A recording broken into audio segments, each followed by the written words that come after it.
Sahabat-sahabat yang diberkati dan yang dikasihi oleh Tuhan Yesus Kristus, saya meyakini sahabat-sahabatku masih tetap semangat, tetap menjaga kesehatan dan kebersihan, terlebih menjaga dan memelihara iman percaya kepada Yesus Kristus yang sungguh adalah Tuhan dan Juru Selamat kita. Sahabat-sahabat yang luar biasa yang diberkati Tuhan, saya juga meyakini bahwa perjumpaan kita bukanlah sebuah kebetulan, tetapi sebuah kebenaran firman Tuhan hendak menyapa kita bersama-sama. Firman Tuhan yang hendak kita renungkan dari Injil Yohanes pasal 15 ayat 18, demikian firman-Nya.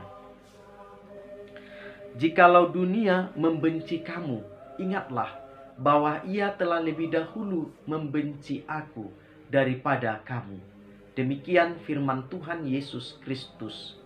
Sahabat-sahabat yang diberkati dan yang dikasihi Tuhan Yesus Kristus, di dalam kehidupan ini sungguh menjadi indah dan menyenangkan jikalau kita dipuja, dipuji, dicintai, disayangi, dimengerti dan disenangi. Tetapi fakta dalam kehidupan selalu ada waktunya kita dibenci. Terlebih dibenci karena kebenaran. Karena kebenaran firman Tuhan selalu dibenci oleh kejahatan dan dosa.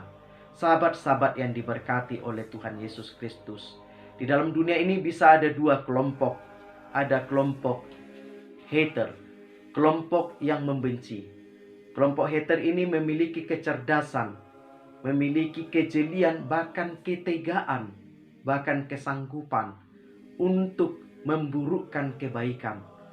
Bahkan mereka sanggup menyebarkan keburukan dari kebaikan, sehingga membuat orang tidak mengerti lagi kebaikan. Sahabat-sahabat, demikian juga kelompok liker.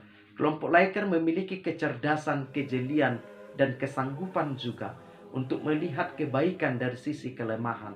Mereka terus ingin mendorong, mendukung agar orang bangkit dan maju. Sahabat-sahabat yang diberkati Tuhan, di manakah kita sekarang? Dan kelompok manakah kita? Jangan-jangan kita bisa liker, bisa juga hater.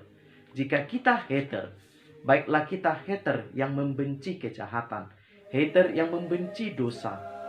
Sahabat-sahabat yang terkasih, teks kita hari ini ingin menyapa kita bagaimana menyikapi jika kita dibenci.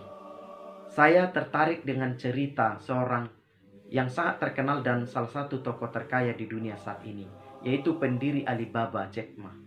Ketika ia memutuskan mendirikan Alibaba, banyak orang merendahkan dia. Bahkan dia dikatakan gila, bodoh, nekat.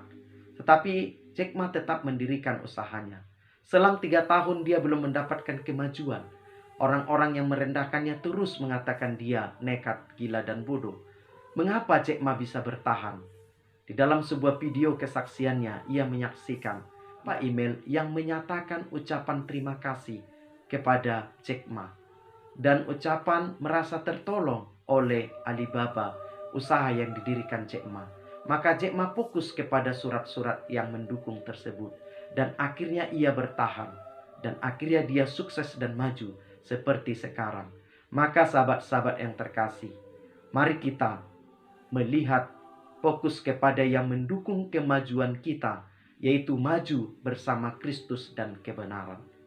Sahabat-sahabat yang diberkati, melalui teks ini, menurut saya ada 3 hal yang hendak kita pelajari, yang hendak dikatakan Yesus.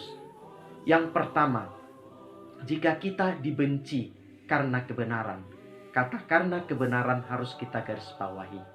Maka kita harus melihat Yesus.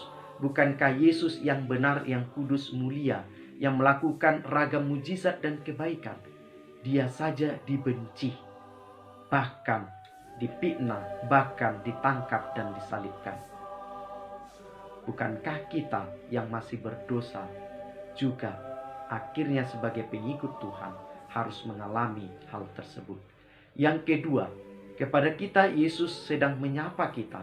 Jika kita dibenci karena kebenaran tersebut, Yesus menyuruh kita untuk terus maju, untuk terus bangkit, untuk terus semangat. Jangan berhenti dan menyerah. Mari datang kepada Yesus yang letih lesu berbeban berat karena dibenci, karena dicurangi, karena dijahati.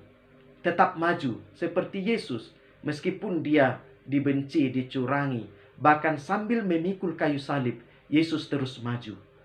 Dan yang ketiga, bahwa orang pengikut Yesus, kita harus mengampuni dan mendoakan. Mengucapkannya memang mudah, mengerjakannya memang sukar. Bukankah sebagai pengikut Kristus kita sedang memilih jalan yang sukar?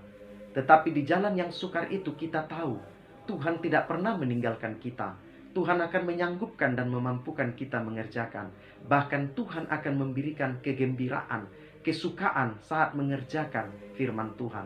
Yesus berkata dari kayu salib, "Bapa, ampunilah mereka karena mereka tidak mengerti apa yang mereka sedang perbuat."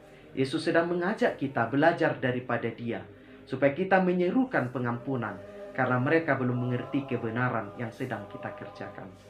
Bapak, Ibu, saudara-saudari yang terkasih, kebenaran selalu akan dimusuh kejahatan, tapi kebenaran itu akan selalu dimenangkan Tuhan. Mari kita tetap semangat, mari kita tetap berada di jalan yang benar. Tuhan Yesus memberkati.